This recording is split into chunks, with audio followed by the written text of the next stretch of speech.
flowing in their veins. Mackie and Judd on SKOR North and SKORNorth.com. Dalvin's played a lot of ball and kind of, I think he feels pretty good about schematically kind of where he's, where he fits into things, and obviously the importance of getting him some touches and a rhythm in a game. But at the same time, I do think all players, it is a real bonus if you can get them some work.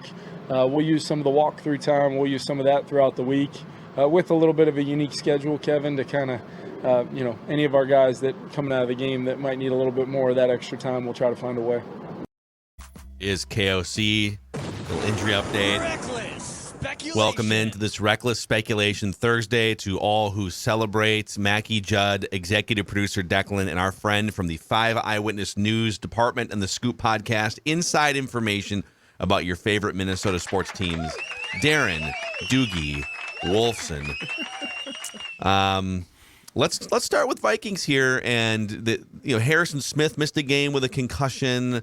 There's been a couple other things here and there. You got the Saints trying to figure out who their quarterback is going to be in London on Sunday. So, Dukes, let's talk Vikings injuries. Who's in, who's out? What are they looking at here? Well, good morning, gentlemen. Happy Reckless Speculation Thursday on the Saints. Jameis Winston here on Thursday in London. The Saints got to London a couple days ago. Jameis Winston, once again, not practicing. So 2 consecutive days, Jameis Winston not practicing. So will the Vikings see Andy Dalton on Sunday? Michael Thomas also not practicing. Jarvis Landry back at practice. For the Vikings, Harrison Smith, good to go. He cleared concussion protocol. Really, if they really, really needed him, I don't know the exact time frame of when they tested him again, all that, but he was in the locker room on Friday. He couldn't talk since technically he was still in the protocol, but I was in the locker room on Friday. He gave me a thumbs up, which indicated to me he was feeling pretty good in that moment. But why not, against Detroit at home, there was no reason to push it with a 33-year-old, brain injury, nothing to mess with. But, if that was a playoff game, there may have been a little bit more aggressiveness. Harrison was trending in the right direction. My point is he was trending in the right direction a good 24 to 48 hours before kickoff on Sunday. Yes, ultimately doesn't play, but I wasn't surprised that we found out on Monday that he officially cleared the protocol. So Harrison Smith, good to go. Dalvin Cook, I do not expect him to do anything at practice today.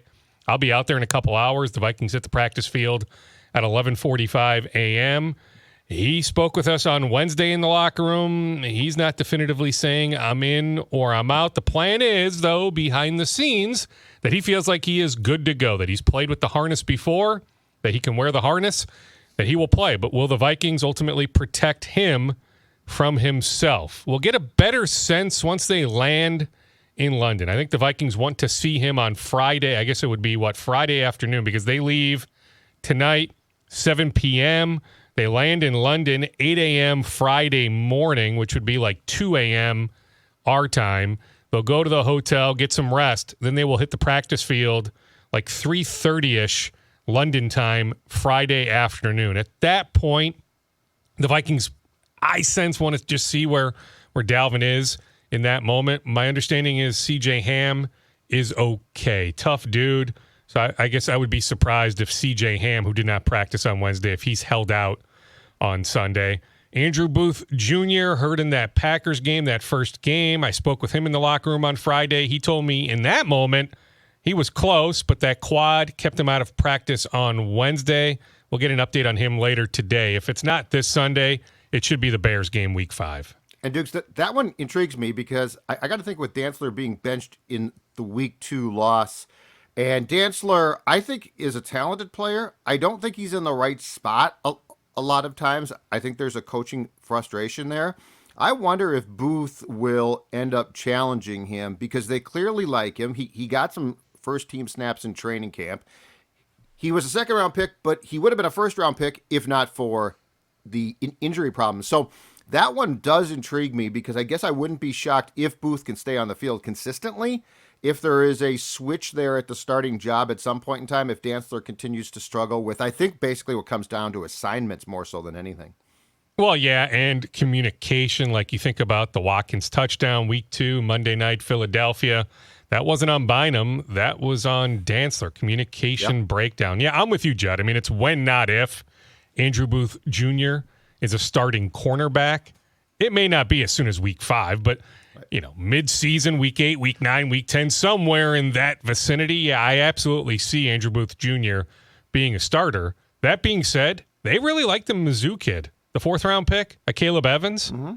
Like, don't be shocked if Dantzler continues to struggle for a series or 2 on Sunday if we see Evans immediately, right? Like, that's who they went to in Philly. But for now, it's still Cam Dantzler's job. It's not just Cam Dantzler, right? I mean, Judd, you think about the secondary, heck, the linebackers in coverage, these crossing routes for 2 consecutive weeks have really effed with the Vikings. I spoke with Jordan Hicks in the locker room on Wednesday about that, and he said it boils down to communication, right? So they're still trying to figure out the communication part of things, but if I'm New Orleans, whether it's Dalton or Winston, I would look at that film and say, okay, the Vikings have been burned a lot by these crossing routes. Let's cross-route the heck out of them on Sunday. Yeah.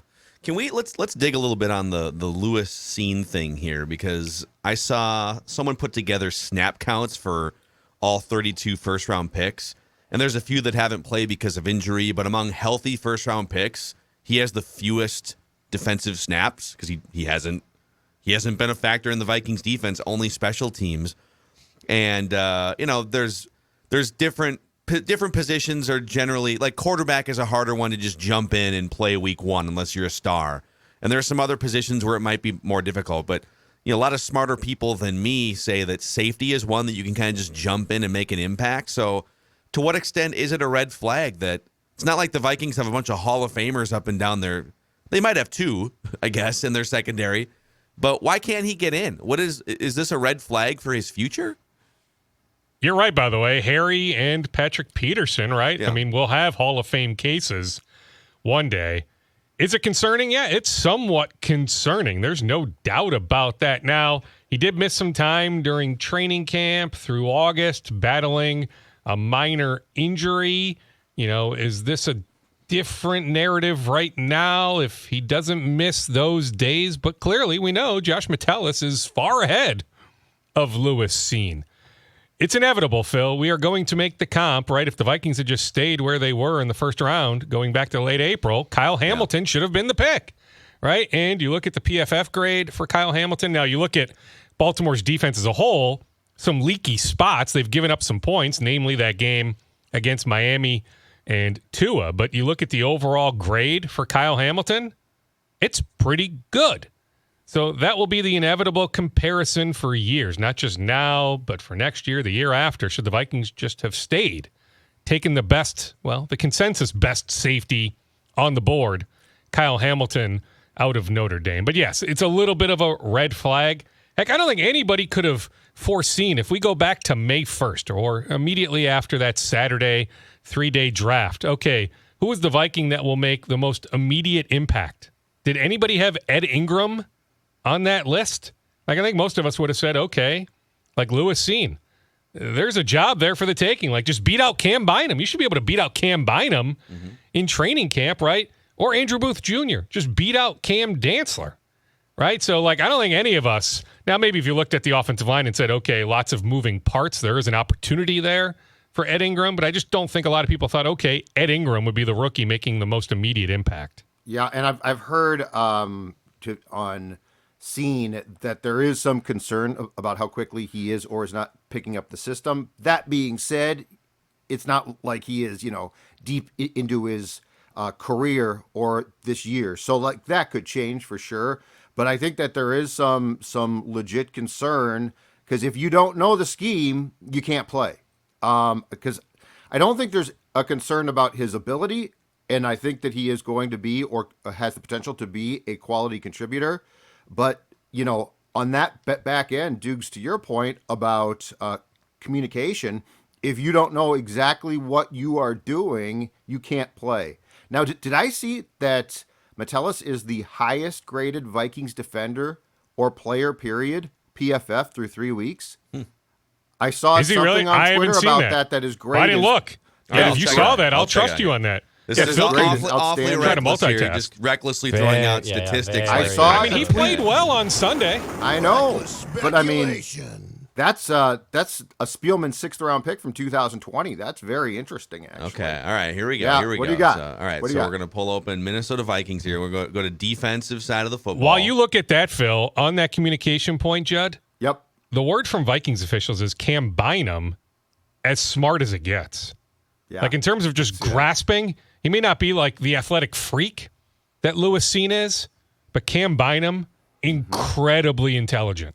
The number 1 graded defensive player for the Minnesota Vikings so far through 3 games, drum roll, Josh Metellus, 82.6 grade. Very Who is good number in coverage. 2? Number 2 is Zadarius, or as Randy in Cottage Grove would say, Zalarius Smith at 77.7. And number Where's 3, Daniil? no, he's 3rd. Is he really? He's not grading out poorly at all. I think I what's like him with his happening is- hand on the ground. I don't like him standing up. That's just me. That's a small sample size. Although he stood up at times under Zim. Sorry. Had to hit But I think the I like him football. with his hand in the ground. Who are the 3 worst? We usually play this game with Judd on Purple Daily here. Who are the 3 lowest graded defensive players so far for the Vikings? Well, I would imagine at least one of the cornerbacks, if not 2 of the cornerbacks, are among the bottom 3. But I'll certainly say Dantzler among the bottom 3. Dantzler's the 4th worst. I'm taking James Lynch and Caleb Evans out because they haven't played enough snaps. Okay. So you got Dantzler's is 4th worst. Who are the other 3? Oh, Boy. It's between you two here. I think Do you, Kendricks. I think Kendricks falls in there. Kendricks is kind of mid-pack, but you're sniffing around the trail. Jordan Hicks is has the missed lowest some graded player. tackles. Really? Yeah. Wow. Well, I mean, you think about those crossing routes, right? Some of that's on him. Sure. Yep. Jordan. Here's the problem. So Jordan Hicks, Interesting. he's missed a few tackles, but a lot of these I'm finding with linebackers and some other positions too. But linebackers, it's so hard when you're watching a game because we talked about this the other day on Purple Daily. If a receiver or a tight end catches a pass for like 12 yards, it's not an explosive play, but it's like a 12-yard catch over the middle or whatever, just a standard football play. You're not thinking to yourself, God dang that Eric Kendricks. In that moment, you're thinking, oh, they just completed a pass like they're going to do 15 or 20 times today. But I think the Vikings have a really hard time both in coverage and then oftentimes you'll see maybe a running back bust through for like a 7-yard gain. The linebacker was supposed to be a couple steps in a different direction or was supposed to make a tackle 3 yards out of the line of scrimmage. Instead, it happened 8 yards. Again, not something you would say, oh, he dropped an interception or, oh, he blatantly missed a tackle, but maybe he was in the wrong spot. So I do tend to trust PFF on this, as they're combing through the film. But Jordan Hicks has been the worst graded player so far on defense. Well, they certainly know what they're doing. I mean, just about every team has a relationship with PFF. Yeah. Right? I mean, there's a reason for that. That being said, I don't worry as much about Hicks. Like, I get the Dantzler concern, and we laid out that Booth Jr. at some point, when not if, likely slots in that Dantzler spot, at least one of the starting spots, but probably the Dantzler spot. Hicks, maybe it's just from a number of conversations with him. I think he gets it. There's a get it factor there. Enough of a history. Arizona, Philadelphia, that I don't necessarily worry about Hicks long term, at least long term for this year. When he's targeted, 14 of 17 when he's targeted for an average of 13 yards per reception. So that's kind of the. I wonder, Dukes, if it moves too fast at times, though, which is where the eventual replacement of Asamoah, to me, becomes intriguing. Because Asamoah's young, got speed, and on special teams against Detroit, he blew somebody up sky high. I love it. Oh, you can see the potential there with Asamoah. Blew him up. Oh, you absolutely can see it. Yeah. Yeah, I mean, you'd love for him to be a little bit bigger, but yeah, man, he can run. He is fast. Mm-hmm. And he right? can Just, hit a little guys. bit undersized to play linebacker, but maybe not so much so in this particular defense. So, yeah, I'm with you. It's when, not if. Maybe more so next year, not this year. I'm just saying for this year, I still think there's a pretty good player there with Jordan Hicks. Yeah, and then I think the question there with Asamoah, because I hear it from a lot of fans too. God, this guy looked great all throughout training camp. He's fast. He blows guys up on special teams. But linebacker is such a veteran position for this team in terms, like two of the most respected guys in that locker room, I would assume, are the two main starting middle linebackers, Eric Kendricks and Jordan Hicks. So who are you pulling out if you're going to put Asamoah in there for 30, 40 snaps? That's a real conversation. You don't just do it. So, well, I mean, if it happens this year, it's not going to be at the expense of Eric Kendricks. That we know. I know. Right? So it would have to be at the expense of Hicks. But I'm just telling you, like, that's not something that's on my radar for this year. By the way, Hicks told me in the locker room on Wednesday, he was the one guy, I spoke with 7 or 8 guys. He was the one guy who told me he can't sleep on an airplane. So he's like, I need to figure that out. Join the club. Because that's the idea that when they leave tonight at 7, windows go down. Like, the idea is the Vikings want all these players sleeping on the plane at 8, 9, 10 o'clock tonight, as they fly when they land in London, 2 a.m. Twin Cities time, but 8 a.m. local time. The hope is that these guys have slept for a bit. Hicks is like, I can't sleep on an airplane. Like, Dalvin Tomlinson was like, yeah, no problem. Don't these Jalen chairs Rager told me, yeah, no problem. Fully? Like, I think told they me turn no into problem. beds. Yes, but he's like, I just can't sleep on an airplane. Dude, Because I need to figure that out. Now, take the melatonin, whatever. Like, there are ways, but drug him Hicks up. is like, that's a legit concern. I cannot sleep on an airplane. Drug him up. NyQuil and chicken. Yeah, don't do that. I am a narcolept on airplanes. It literally, as soon as they shut the door and start taxiing to the runway, I'm just like, I can't stay awake. Yeah, you're I right. need to all sleep for over. 30 minutes on an airplane. And then I would say the tequila NyQuil is how I would fall asleep on the plane, but I have to have a few before I get on. Well, yeah, just give him something. I can Who relate, cares? Declan. Yeah, that's the only way. Dude, I'd I sleep on. sat, side story, on one of my many recent back and forths from Phoenix to go just be with my dad, who's having some health problems.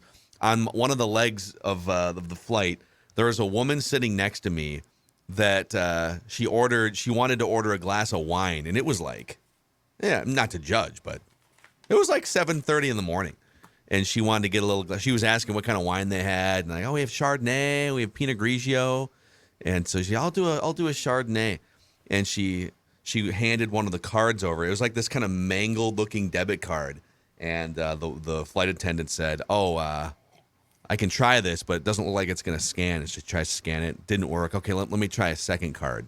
And like the second card like defaulted or something. And she's like, this is now a 5-minute ordeal, by the way. And, Oh, God. and she's in the window. It's like happening right over me because I'm sitting there. And she finally like fished out a third. She wanted a glass of wine at 7:30 in the morning on an airplane. Not to judge so badly. She went 3 credit or debit cards deep to make it happen. Amazing. I thought you paid. I was going to I say, what thought- about the I gentleman thought that's what you were I going to thought say. you just said, you know what, I'll in pay you, for it, Phil, man. saying, Honestly, I'll take care of this, ma'am. Yeah. So once she whiffed on the second card, I literally started to pull out my card, but then she quickly like gave a third card. But I did think to myself, if the third card doesn't work, she's clearly going to be devastated if she doesn't get this glass of wine. So I would have paid if the third card wouldn't have worked. So, But see, anyhow. then if you pay for that first glass, right? Delta conflict, like too. you're enabling her, right? Because she then needs a second glass, a third glass, maybe even a fourth glass. Wow. Right? So Or you may beer. have been well within your Tequila. right, even if you were, if you're telling us the truth. I don't know, Phil. Were you really legitimately pulling out I your was. debit card? But like if you didn't, I guess I would have This is understood. incredible. Yeah. How dare you question my motives? Of course I would have paid for her her alcoholism, I guess. All right, what else you got in the scoop bag here, Vikings or otherwise, Doogie? Well, we were just talking off mic about Buccaneers Chiefs US Bank Stadium on Sunday. I was texting with somebody with the Buccaneers even last night. So Tampa is heading back to Tampa. The Bucs are in Miami right now. They're heading back to Tampa tomorrow. All signs point to Sunday's game being in Tampa, not in Minneapolis. So that will be devastating to my boys. I said, hey, if that I game know. I wanted to go. is at US Bank Stadium Sunday night, I'll find a way to track down tickets, although I don't even know if they would have done tickets. Would it have been a free-for-all? It would have been a free-for-all like Oh, my 2010 God. at Like Ford Lion- Field. Was that Vikings-Giants, Judd, Yes. in 2010? Yes. Right? Like, nobody gave a crap about that game December of 2010. Right. Right? So they opened up the stadium, said, come one, come all. Could you imagine if they opened up US Bank Stadium on Sunday? Like, the entire city of Kansas City would come up. Yes. Right. Oh, that would be a blast. We had the drum. We could do the Chiefs chant. We'd do everything. It'd be great. It's a Bucs home unfortunately, game, Yeah. we won't get that opportunity. It doesn't We look fire like a cannon on Sunday. The Bucs are ready to host that game. Well, good. I'm glad. On Sunday. I'm glad that Yes. they can. Gopher football Saturday, Huntington Bank Stadium, homecoming against Purdue. Yep. As of now, no NFL teams requesting credentials. So normally there's at least a few Tanner teams there to Morgan. scout. John Michael Schmitz, Mo Ibrahim, Tanner Morgan, Thomas Rush, Disrespect. Sori Marin, any Whiteboard number of material. Boilermakers. But as of now, no NFL teams will be in attendance on Saturday So morning. they can't crack the top 20, which is, by the way, the FPI correctly has them 14th, but the coward voters don't want to put them in the top 20. And now there's no scout showing up to watch them. How much more whiteboard material do you need if you're PJ Fleck? Who starts at quarterback for Purdue? Do we know yet? No, we don't. I mean, you would hope just from a competitive standpoint, like I want to see the Gophers beat the best. Sure. Like give me Aiden O'Connell. I told you, Jed, on Tuesday, like Yep. to me, he's the best quarterback in the Big Ten West. Certainly not the Big Ten. That's C.J. Stroud. But like I can make a case, your best quarterback in the West. Now, Gopher backers might say, hey, Dukes, come on. Like Tanner's got Kirk Shiraka back. Look at 2019 Tanner. Tanner looks good. 2022 Tanner is 2019 Tanner. Like Tanner is the best quarterback in the Big Ten West. But I'm just telling you, I can make a case it's Aiden O'Connell. But the ribs are messed up. He didn't play last week, got hurt in that Syracuse game. So we won't know, right? Like college programs, they talk very early in the week, then there's pretty much no access by middle of the week. So we don't know at this point, what's coming out of West Lafayette. I can tell you the Gophers, no surprise, are preparing as if O'Connell is going to play. Easier to pivot away from him than to be surprised that he's out there on Saturday morning. But certainly concerning when he can't play in their homecoming game, Purdue's homecoming game, last weekend, even against a lesser opponent, a non-conference opponent, but certainly concerning when he misses the one game that all of a sudden he's going to be okay now. But I'm just telling you, selfishly, I hope he plays on Saturday. So you mentioned, this is kind of the 2019 Tanner Morgan that we're seeing. He's already matched his 2020 touchdown total. I think he needs 3 more to match last year's. So we're just seeing a more comfortable version here. They're still running the ball. Although 2020, was that even a full schedule? It was like 6 games or something. Yeah, I forgot what it was. Yeah, so in fairness. But it feels like PJ Fleck has really nailed both coordinators here. Like bringing Soraka back, that the offense just looks different and better. Defensively, I think they're giving up like 12 points a game the last 15 games. So to what extent do they run the risk, I guess, of losing one or both of these guys at some point to bigger, better jobs? That's always something you have to be worried about with schools that have success. Like I'm already thinking about, man, I don't want to lose these coordinators. Look at how great this thing looks right now. Well, I mean, it already happened with Shiraka. He goes to Penn State. How'd that go? Right? That lasted 1 year at Penn State. So, I wouldn't worry about the offensive coordinator. On Rossi, they gave him the big raise after last year. But Notre Dame came after him. Notre Dame made a mistake. I don't know a whole lot about Al Golden, but Notre Dame should have gone with Rossi. Rossi was squarely in the mix to be Notre Dame's defensive coordinator.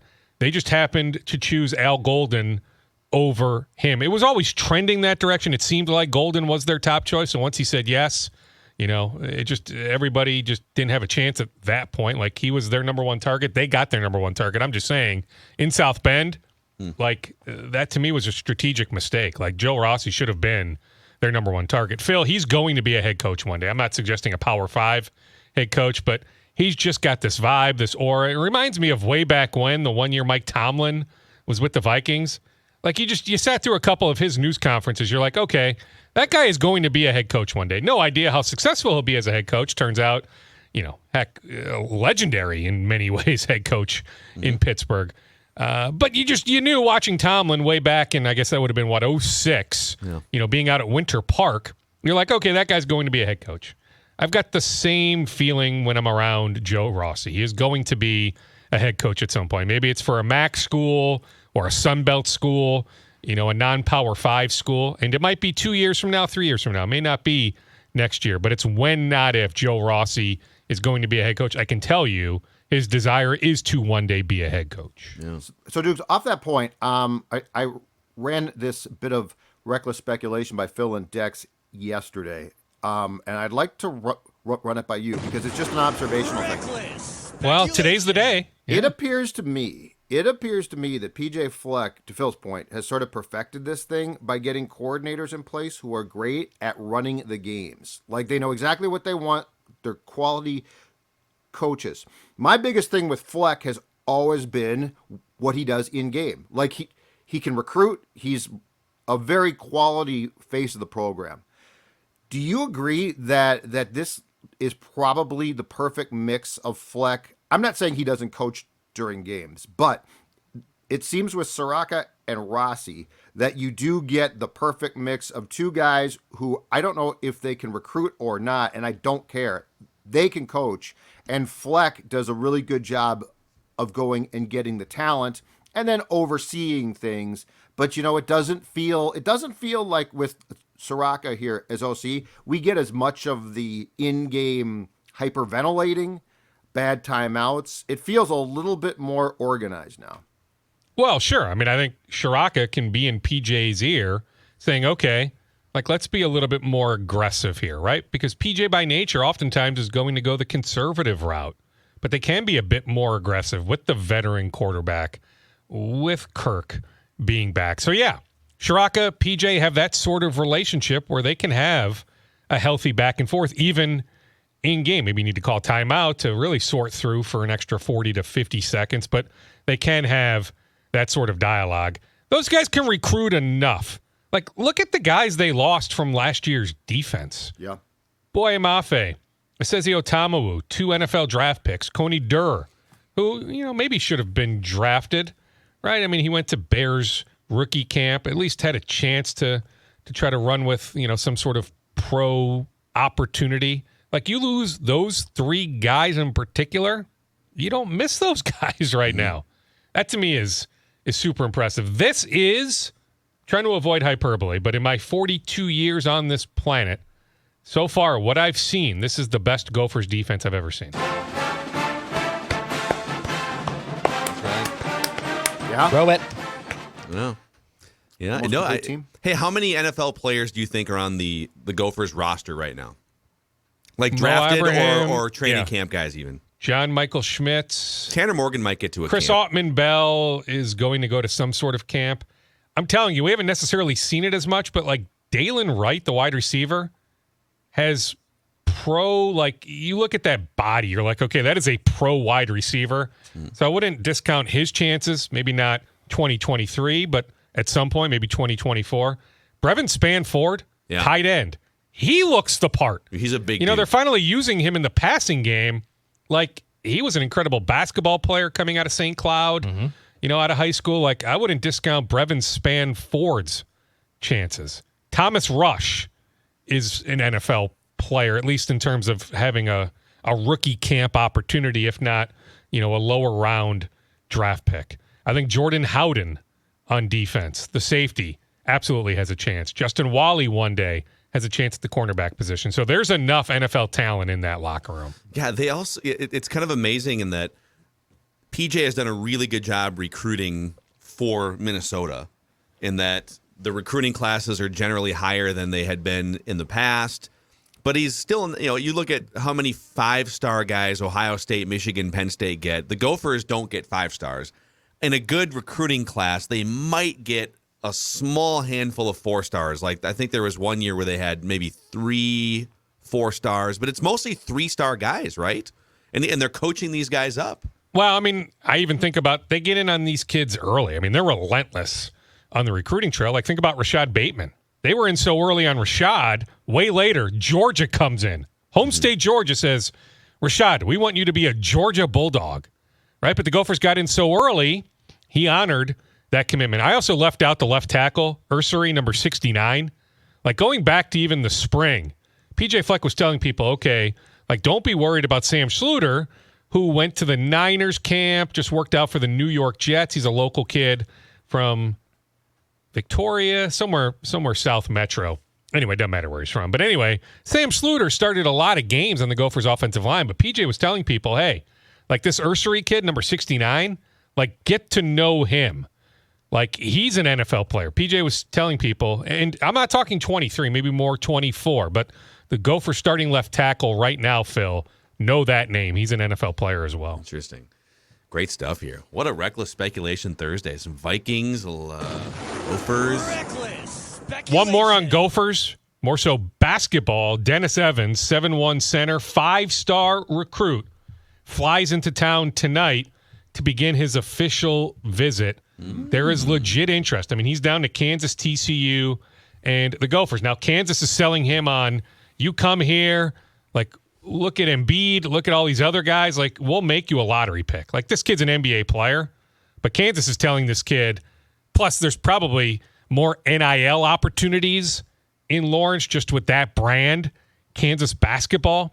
But I just know Bill Self is selling this kid on, we will turn you into a very high draft pick. Come here. We know how to do that. But there is genuine interest, this 5-star kid, in joining the Gophers. If he so happens to commit to the Gophers, they have not landed a recruit like this since really Chris Humphries. Now, if you want to say Royce White in like 06, fine. But to me, it's Chris Humphries like 20 years ago, 01 or 02, coming out of Hopkins High School. Maybe it was 03, but so maybe the years Gophers blend together. But it's been a really long time since the Gophers have had a legit chance to land a 5-star kid from out of state like this. So maybe the Gophers can't pitch the same thing Kansas can pitch. Hey, we'll make you a lottery pick, but listen, we can get you into an awkward short-term relationship with a Kardashian someday and still make you famous. All right. Hey, don't forget, Humphreys was a lottery pick. That's what's forgotten. I saw Chris a few weeks ago at Lord Fletcher's, which is another story. But anyway. Why were you there? Could you imagine Chris Humphreys at Lord Fletcher's? Oh, God. Yes, I can. Yeah, it was a sight to behold. Yeah, well, yeah. Anyway, don't forget, like, he was a 13-year NBA player, 14-year NBA player. But, yeah, it's like you think Chris Humphries, you instantly think Kim Kardashian, right? You forget that he played in the NBA for as long as he did, that he was a lottery pick. Mm-hmm. Remember the 1 year he was a Gopher? Like, his dad at halftime. Yes. Like, I don't know how Dan Munson allowed this, but, like, at halftime, his dad would go down the steps and, like, go in the locker room and start, like, coaching up his son at halftime. What? It was just, it was the weirdest. Incredible. It was the weirdest dynamic that year. Mr. Humphries, I think it's Bill. It doesn't matter what his name is, but Chris's dad, just the amount of access he had. I don't even blame him. It's like, Munson, what the heck were you doing allowing all that access? Yeah. That's Munson. It was weird. Didn't Bill sit like 2 rows behind the bench too? Oh yeah. And like would try and coach during games. Mm-hmm. Oh yeah. It was a legendary year. And remember, like, that entire season, Chris Humphries had about as many assists as me. Like, for the entire season, he had like 2 assists. Yeah. No, he's and maybe not he would point to, hey, I gave that guy a good pass and he missed the shot, but like, he ain't passing. I've never seen somebody dominate the ball like Chris Humphries 1 year at the U. But hey, it worked out, right? Because he went top 15 in the draft. Yeah. All right, Dukes, thanks for coming in here on a Reckless Speculation Thursday. Lord Fletcher's, man. We'll Doogie hanging at Lord Fletcher's. I love it. You know it. Yeah, it was about 3-4 weeks ago. I'm telling you, it was a sight to behold. All right, see you, boys. All right, see you, Dukes. That scoop session presented by our friends over at Federated Mutual Insurance Company, all about helping businesses maximize their level of success. And they're really like a great offensive line for your business, providing that frontline protection and helping thwart off risks on the horizon. Find out more at federatedinsurance.com, where it's our business to protect yours.